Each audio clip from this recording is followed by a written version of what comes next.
ഇന്നൊരു get ready with me ആണ് കേട്ടോ. കുറേ നാളായിട്ട് ജാക്കറ്റിൽ നിന്ന് ഇറങ്ങിയ ഒരു ജീവിതം ഉണ്ടായിരുന്നില്ല. കാര്യം ഇവിടെ വിൻ്റർ ആയിരുന്നല്ലോ. പിന്നെ ജാനുവരിയിൽ നാട്ടിൽ പോയൊരു ടൈമിലാണ് നല്ല കോലത്തിലും വേഷത്തിലും ഒക്കെ ഞാനൊന്ന് പുറത്ത് ഇറങ്ങി നടക്കുന്നത്.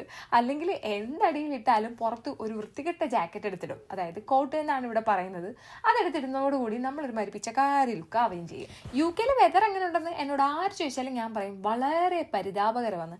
പക്ഷെ കാനഡയുടെ അത്രയും പരിതാപകരമെന്ന് നമുക്ക് പറയാൻ പറ്റില്ല. കാര്യം അവിടെ എന്താണ് ഡെയിലി സ്നോയും കാര്യങ്ങളൊക്കെ അല്ലേ. പക്ഷെ ഇവിടെ അത്രയും കുഴപ്പമില്ല. പക്ഷെ സഹിക്കാൻ പറ്റാത്തൊരു കാര്യം കേട്ടോ, വെട്ടവും വെളിച്ചമില്ലാത്തത്. നമ്മൾ ശരിക്കും ഡിപ്രസ്ഡ് ആയി പോവും. നമുക്ക് ഒരു പ്രശ്നം ഇല്ലെങ്കിൽ പോലും നമുക്ക് സ്വന്തമായിട്ട് പ്രശ്നങ്ങളൊക്കെ ഇങ്ങനെ വന്നുകൊണ്ടിരിക്കും. ഇവിടെ വെട്ടവും വെളിച്ചമൊന്നും ഇല്ലാന്നുണ്ടെങ്കിൽ കേട്ടോ. വൈറ്റമിൻ D ഡെഫിഷ്യൻസിയും അങ്ങനെയുള്ള കാര്യങ്ങളൊക്കെ ആയിരിക്കണം. കഴിഞ്ഞ തവണത്തെ വിന്ററിനുണ്ടല്ലോ ഞാനൊരു ക്രോപ്പ് കോഡ് അങ്ങോട്ട് മേടിച്ചു. പിന്നെയാണ് എനിക്ക് മനസ്സിലായത് ഞാൻ ചെയ്തത് വലിയ മടത്തരായിപ്പോയി. കാര്യം ഇവിടെ വലിയ കോട്ട് വേണം. കാര്യം എപ്പോഴും മഴയാണെന്നേ ഇവിടെ. എനിക്കറിയില്ല ഇത്രയും മഴ എവിടെ കിടക്കുന്നു എന്ന്. അപ്പോൾ ഇപ്രാവശ്യം ഞാൻ വിന്ററിൽ നല്ല ലെങ്തി ആയിട്ടുള്ള ഒരു കോട്ട് അങ്ങോട്ട് മേടിച്ചു. ഒരു ബ്ലാക്ക് കോട്ടാണ്. അതാണ് ഞാൻ എപ്പോഴും വിന്ററിൽ യൂസ് ചെയ്യുന്നത്. അതുപോലെ തന്നെ വിന്റർ ആകുമ്പോൾ നമുക്ക് പുറത്തിറങ്ങാൻ തോന്നൂലെന്നേ. ഈ ഒരു കൊടുന്തണുപ്പത്ത് എന്ത് ചെയ്യാനാണ് പുറത്ത് പോയിട്ട്? അല്ലെങ്കിൽ പിന്നെ വല്ല പബ്ബിലും പോയിരുന്നു വെള്ളം അടിച്ചുകൊണ്ടിരിക്കണം. എനിക്കത് വലിയ താല്പര്യമില്ല ഇപ്പം. സോ ഞാൻ ആ ഒരു പരിപാടിക്ക് പോവാറുമില്ല.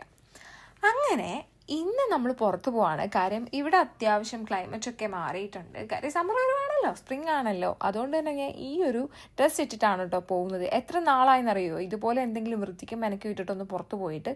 ജാനുവരിയിൽ നാട്ടിൽ പോയ ടൈമിൽ മാത്രമാണ് എനിക്കിങ്ങനെ ഇഷ്ടമുള്ളൊരു ഡ്രസ്സ് ഇട്ട് പുറത്ത് പോകാൻ പറ്റിയത്. അപ്പം ഞാൻ റെഡി ആയിട്ടുണ്ട്. പോയിട്ട് വരാം. ബൈ.